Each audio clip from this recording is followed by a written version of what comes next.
Isiniwalat ni Kim Chiu sa kanyang latest social media post na siya ay nag-social media fasting bilang bahagi ng kanyang digital detox habang nagbabakasyon sa Balesin Island.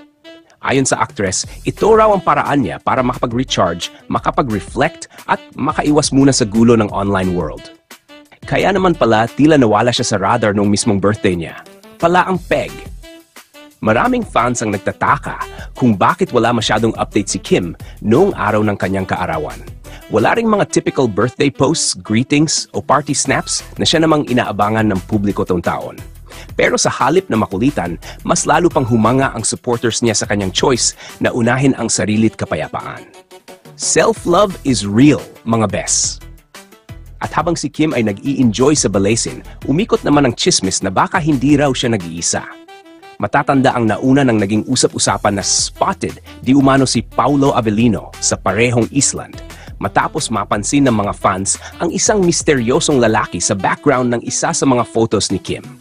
At dahil kilala ang dalawa sa pagiging low-key, hindi malabong sila nga ay tahimik na nag-celebrate ng kaarawan ni Kim, malayo sa mata ng publiko.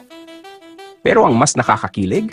Pagbalik ni Kim sa Metro Manila, boom! Biglang nag-post si Paulo Avellino ng litrato nila na magkasama sa isang 10-kilometer birthday run. Agad-agad, kinilig ang fans. Dahil hindi lang pala tahimik si Kim noong birthday day niya. May kasama pala siyang very special someone sa pagtakbo ng kanyang birthday. Sa simpleng post na yon, naging malinaw. Magkasama pala talaga sila. At syempre, sapat na yon para ulit-ulitin ng fans ang post, i-zoom in ang bawat detalye.